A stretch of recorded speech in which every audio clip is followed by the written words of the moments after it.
Assalamualaikum warahmatullahi wabarakatuh. Salam dan bahagia. Perkenalkan, nama saya Indah Aningsih, calon guru penggerak angkatan 11 Kabupaten Banyuasin. Saya akan mempresentasikan tugas saya koneksi antar materi modul 2.2 pembelajaran sosial emosional. Perkenalkan, ini adalah fasilitator saya, Ibu Ida Lestari STP, dan pengajar praktik saya, Ibu Nur Aini MPD. Pertanyaan pemantik pertama, apa kesimpulan tentang perubahan pengetahuan, keterampilan, sikap sebagai pemimpin pembelajaran setelah mempelajari pembelajaran sosial dan emosional? Sebagai guru, sangat perlu mempelajari pembelajaran sosial dan emosional agar dapat memahami, menghayati, dan mengolah emosi, menetapkan dan mencapai tujuan positif, serta bertanggung jawab dalam pengambilan keputusan. Pengetahuan ini tentunya sangat berkontribusi pada peran saya sebagai pemimpin dalam pembelajaran.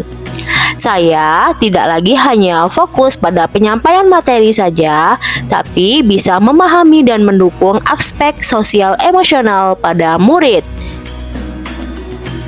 Pertanyaan pemantik kedua, apa kaitan pembelajaran sosial emosional yang Anda pelajari dengan modul-modul yang sebelumnya? Pada modul 1.1 menekankan guru untuk membangun motivasi diri dalam proses pembelajaran yang bermakna, berpihak pada murid. Kemudian dalam modul 2 dijelaskan, dalam menggali motivasi dan membangun pengetahuan yang bermakna, perlu kemampuan kompetensi sosial emosional harus diterapkan baik untuk murid, diri sendiri, ataupun PTK lainnya. Berikutnya, kaitan modul 1.2 dan 2.2, yaitu modul 1.2 menekankan bagaimana guru penggerak menjalankan perannya sebagai pemimpin pembelajaran, menggerakkan komunitas praktisi, menjadi coach bagi guru lain, serta aktif dalam pengembangan sekolah. Di modul 2.2 menjelaskan dalam menjalankan nilai dan peran guru penggerak tentunya harus mengimplementasikan tentang kesadaran diri, kemudian manajemen diri, kesadaran sosial, kemampuan berelasi, dan pengambilan keputusan yang bertanggung jawab. Berikutnya, koneksi antar materi modul 1.3 dan 2.2. Modul 1.3 itu menekankan bagaimana visi guru penggerak dalam mewujudkan profil pelajar Pancasila. Dan pada modul 2.2 dapat menuntun guru dalam membentuk karakter profil pelajar Pancasila bagi murid. Oke, berikutnya kaitan modul 1.4 dan 2.2. Modul 1.4 itu menyatakan bahwa budaya positif mampu membangun murid yang bahagia dan nyaman dalam proses pembelajaran, sehingga ini kaitannya dengan modul 2.2 yaitu mengenai kompetensi sosial emosional. Itu sangat berkaitan erat dengan pengimplementasian KSE dalam pembelajaran. Berikutnya ini modul 2.2 kaitannya dengan modul 2.1. Jadi pada modul 2.1 ini bahwa pembelajaran berdiferensiasi adalah usaha sadar guru dalam memenuhi kebutuhan murid dalam belajar. Di modul 2.2 itu menyatakan bahwa pengintegrasian KSE dalam pembelajaran berdiferensiasi dapat menciptakan suasana belajar yang berpihak pada murid dan sesuai dengan kebutuhan murid.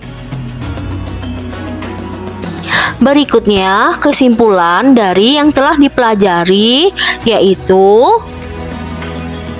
sebelum mempelajari modul ini, saya berpikir bahwa pembelajaran hanya bertujuan untuk mengubah kemampuan akademik anak didik saya saja, sehingga pembelajaran itu hanya terfokus pada pembelajaran materi di kelas saja.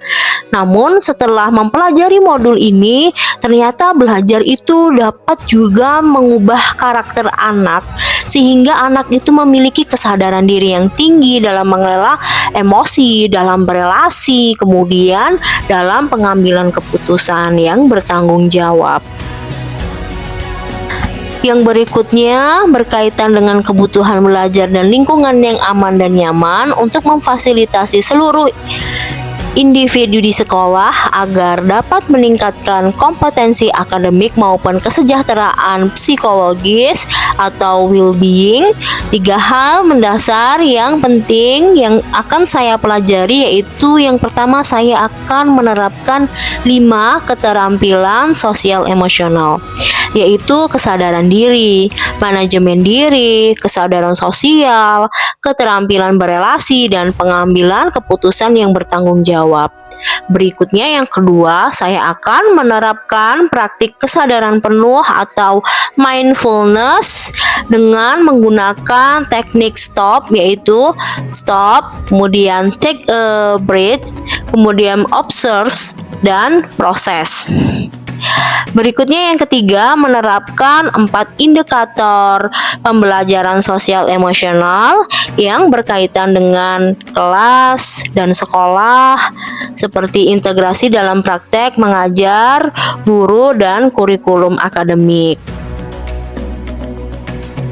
Terakhir, berkaitan dengan nomor 2, perubahan yang akan saya terapkan di kelas dan sekolah, yaitu yang pertama bagi murid-murid. Saya akan merencanakan dan melaksanakan pembelajaran berdiferensiasi yang sudah diintegrasikan dengan pembelajaran sosial dan emosional.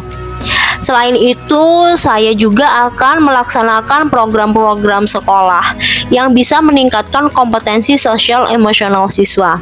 Berikutnya yang kedua, bagi rekan-rekan sejawat, saya akan berusaha menjadi teladan dalam pelaksanaan pembelajaran berbasis kompetensi sosial dan emosional, sehingga rekan sejawat bisa terinspirasi dan menerapkannya juga dalam pembelajaran yang dilakukan. Dari hal-hal ini saya berharap tujuan pembelajaran akan tercapai, kemudian terwujudnya pembelajaran yang berpihak pada siswa, menciptakan pembelajaran yang aman, nyaman, dan menyenangkan bagi siswa dan bagi guru. Baik, itulah presentasi dari saya. Atas perhatiannya saya ucapkan terima kasih. Salam dan bahagia. Wassalamualaikum warahmatullahi wabarakatuh.